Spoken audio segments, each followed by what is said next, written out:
presidential runoff election. Ladies and gentlemen of the press, the 20 polling places previously quarantined, as was reported on 17 November 2023, have been reviewed, cleared, processed, and approved to form part of the consolidated report we shall read today.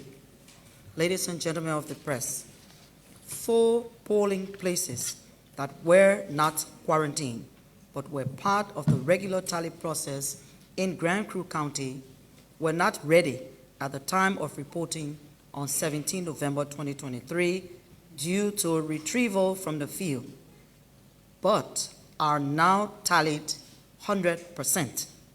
In this connection, I now invite Commissioner Basi Leone to read the presidential results for Grand Crew County.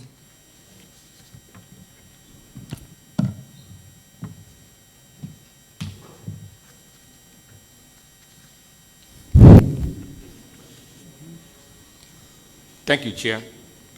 Progressive Tally Report Consolidated President, Vice President, County, Grand Crew. 110 polling places of the total of 110 polling places, 100%. Candidates. Worker Joseph N.U.P. Vote obtained 2,641, constituting 8.31%. We are George Manan CDC, vote obtained 29,143, constituting 91.69%. Valid vote 31,784, constituting 100%. Invalid vote 583. Total votes 32,367. Thank you, Chair. Thank you, Commissioner Basi, for that reading. Members of the press, the following are tallied results from the National Presidential Progressive Tally Report Consolidated, which I will now read.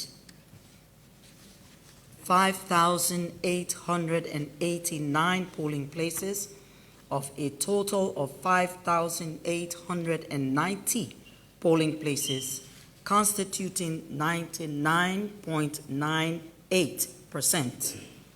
Boyka Joseph N. U.P. Votes obtained 814,428, constituting 50.64%. We are George Mane, CDC. Votes obtained 793,910, constituting 49.36%. Total valid votes 1,608,338, constituting 100%. Total invalid votes 25,788. Total votes 1,634,126. Those were the results of the National Presidential Progressive and Tally Report Consolidated that I've just read. Ladies and gentlemen of the press, on 17 November, we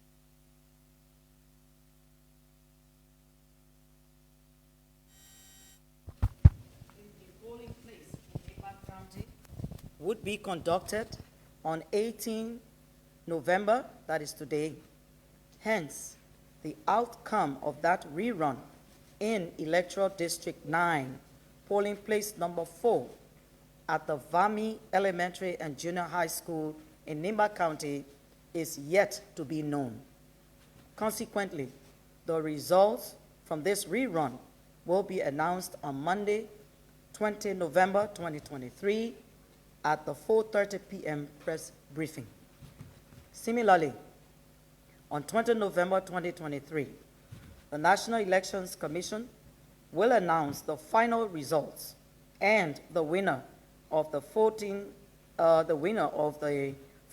November 2023 presidential runoff election at the headquarters of the Commission on 9th Street in Cinco. Excuse me. And of course, this will be the consolidated report. The press, the stakeholders, and actors are invited to come to this press briefing. Please note, the results can be accessed at results.necliberia.org. I thank you and take your questions. Thank you, Madam Chairperson. Members of the press, time to interact with the Board of Commissioners.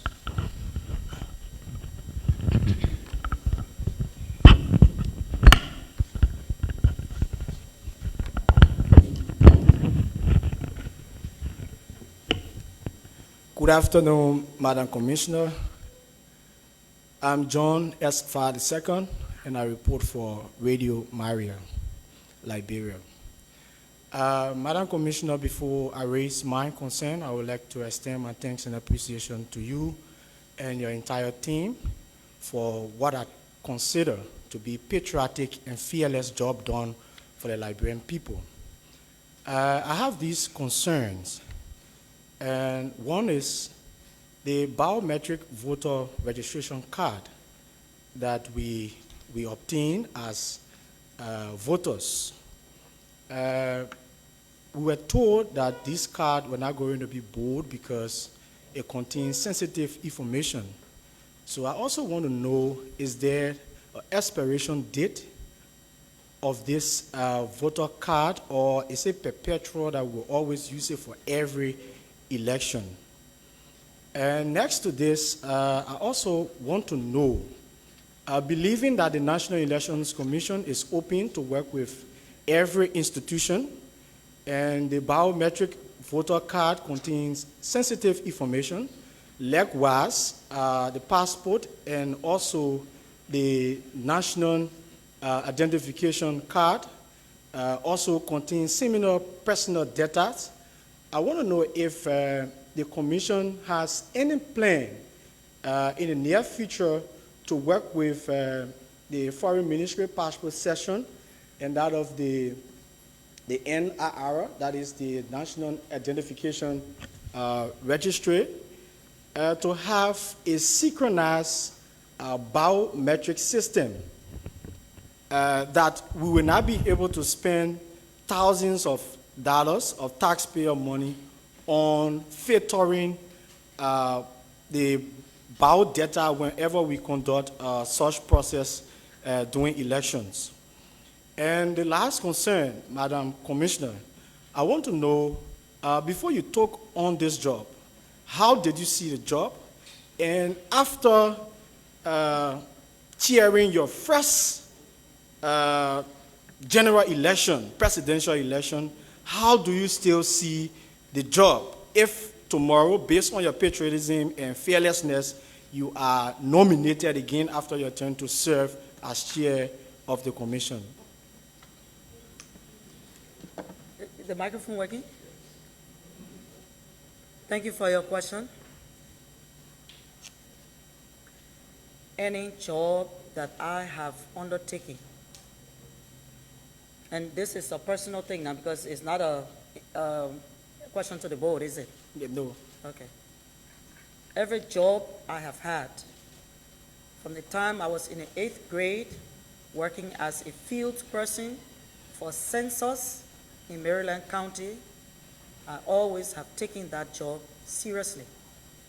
And one of the reasons is that, can you imagine, in the 8th grade, my first pay was $75. And coming from a poor background, that $75 meant a lot for me. And not just me, because I wasn't the one who negotiated for that job.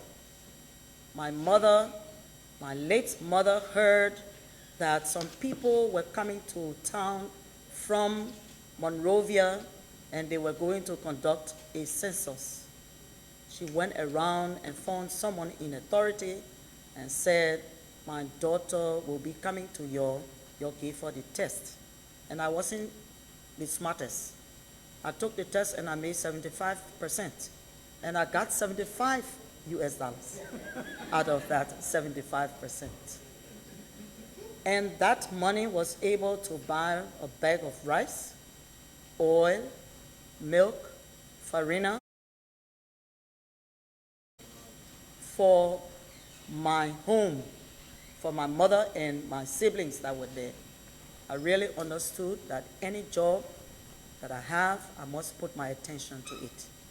This is what I've done in all of the jobs I've had, and this one is no exception. Everything I do, I put my all in it. And I will tell you another story. My late father, when he came from, because he was a lawyer, when he came from work, he would sit me down at age 7, 8, 9, 10, and he would explain to me as if I were in the courthouse, as if I was an opponent. So the legal things would be going on between the two of us. But then he would say that I walked through the door and I could feel the sand under my feet in his shoe. Did you sweep there? And I would say, yes, I swept there. He said, go back, go sweep again. And you sweep and he would come and he would test. If he still felt the sand, he would say, go back and sweep. And when you're young, you get mad, you vex. Why do I have to keep doing it repeatedly? But in my sojourn, in my job, I've learned that you must do anything to the best of your ability, even if it means you have to do it 3, 4 times to get it right. So that's my personal thing. So I take this job and all other jobs seriously. And if I were to be nominated, this job is a 10-year job, but it's also a job that you get political appointments. And it means that I have 4 more years to go.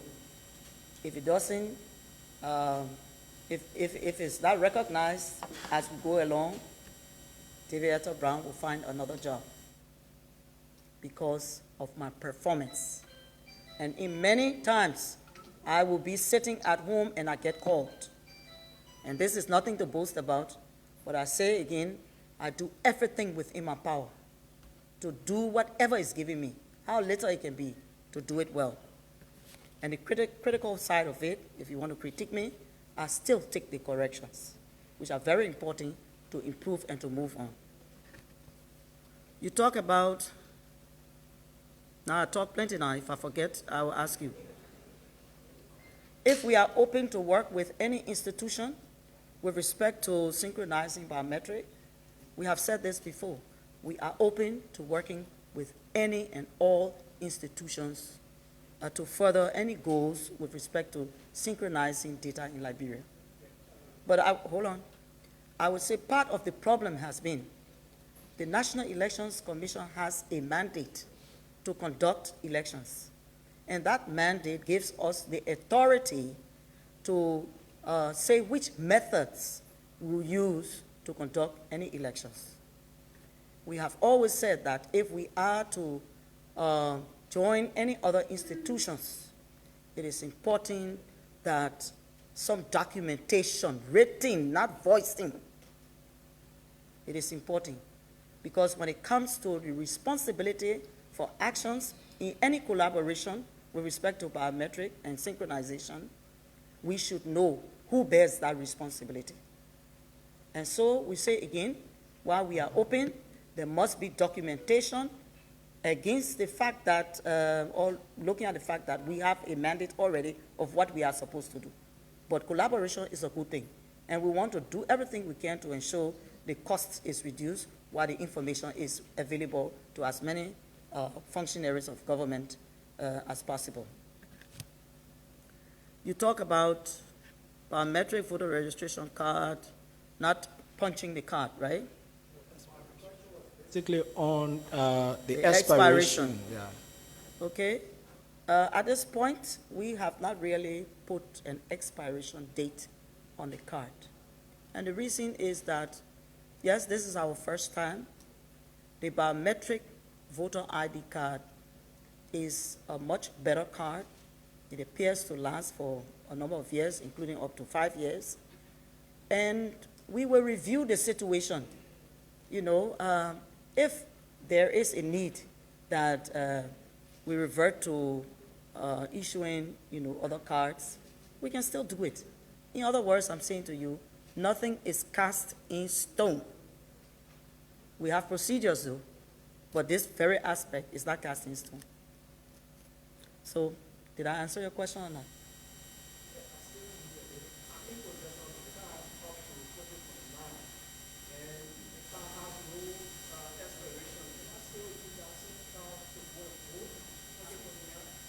From here to 2029, how many years? 6. So we're planning as we go along. When we get there and we see the challenge, we'll make the determination. No need to be afraid. Thank you. Next question. We'll take 2 more, we'll call it a day. Thank you, Madam Chairperson and members of the Board of Commissioners. My name is Prince, and I report for Prime FM and Focus on Liberia TV. Let me say thanks to you personally. I see the strength in your voice today as you answer the question. Today seems to be like a Days have been weak. today seems to be like a stress-free day. All right. Let me say thanks to you and the Board of Commissioners for the engagement since October 11. It has actually been tense between you and the journalists. Wow. We have asked some critical questions, some of which you answered as per our wish, some of which you have answered the way you see it. That is the beauty of the journalism we do. Today I had just one question. My question is, Madam Chairperson, during the runoff election, I personally observed when the ballot boxes were being picked up from the various precinct, there were vehicles that were not marked with anything that represented the Elections Commission. That created some tensions between the citizens and the elections workers as well as the security. A specific case instead is in Totota County at the Upper Rune High School. When the counting process completed and the election workers were able to carry the ballot boxes, there was a pickup, but it was not marked with anything that represented the NDC, even though it has security presence, so the citizens stopped the ballot box from going in there. However, the police intervened, the police from Totota. Now my question is the NDC aware of that? Is that something that was sanctioned by you, or it was a mistake? And then what I'd like to know, how do we correct that for future elections? Because sometimes if the police is so tense, it may result to other violence. Thank you very much. Thank you very much also. I would say to you, if you have seen a vehicle that we were using that did not have a sticker, perhaps the person forgot to put the sticker on because we did issue them. The problem that we noticed is that some Liberians are used to seeing the white pickups coming with the NEC logo on them.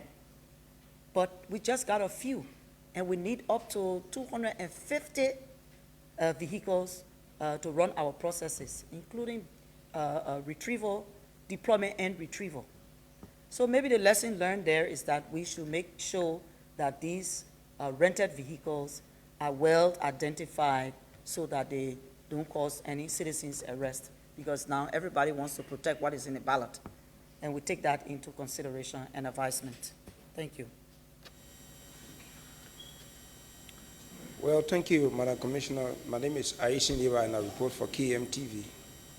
Well, on yesterday, we witnessed some staffs who actually work for NEC at the security booth, and they were like agitating over the issue of salary. So I want to know, as we canvass the entire process, what's the start of people who actually work for you? After you come into this stage of announcing results, we witnessed the two political parties agitating about claiming victory unto themselves.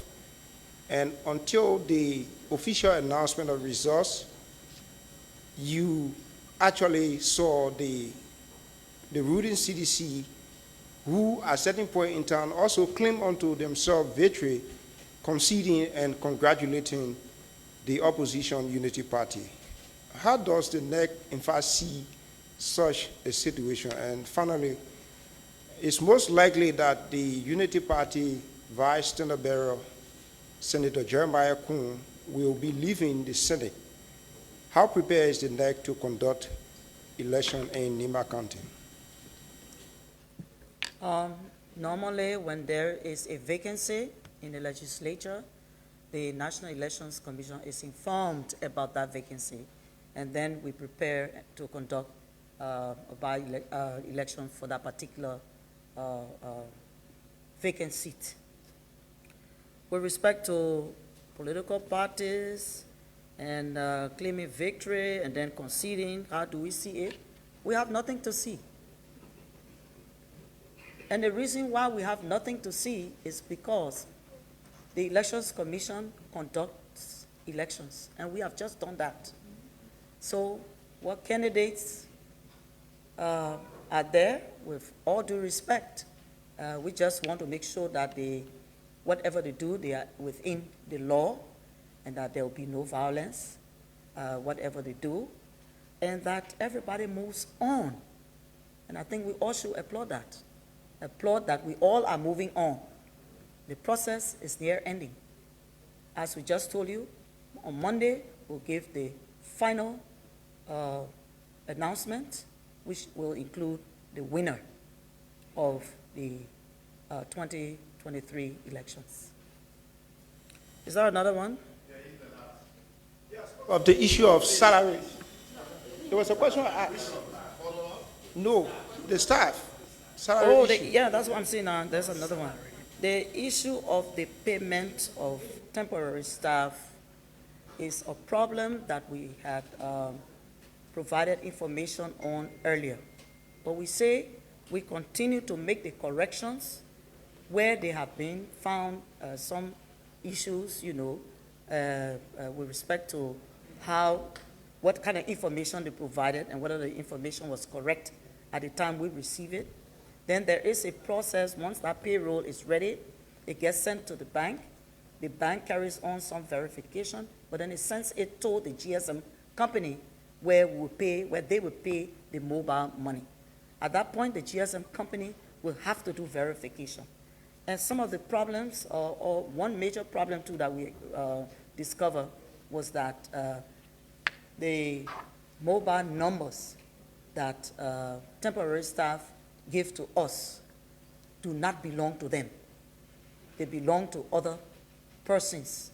And even up to now, we've heard that one of the banks must have paid almost $50,000 to people who have not worked for us. But we were giving those numbers. It's like your auntie has a mobile phone, and you come to apply. Instead of using your own mobile phone number, you give us your auntie number. When they send that money, they send it to your auntie. And some of the problems there, if the auntie or uncle receives the money, in some cases they will not tell you that they received the money. Then you come back to us. Or if they receive the money, then you say that now your telephone number.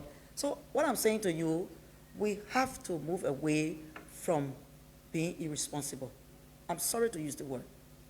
When you come into a process and there's a criteria that you must bring your mobile number, and we ask repeatedly, is this number yours? And you say yes, only to find out that it belongs to somebody else. That kind of deception does not augur well for the kind of process. So probably now, maybe this will be a lesson learned and a recommendation. When you come and say your number is this, we will verify you first before we even allow you to enter our process. It's going to take some time, but we'll do it because the deception is too much. Thank you very much. And we'd like to announce that tomorrow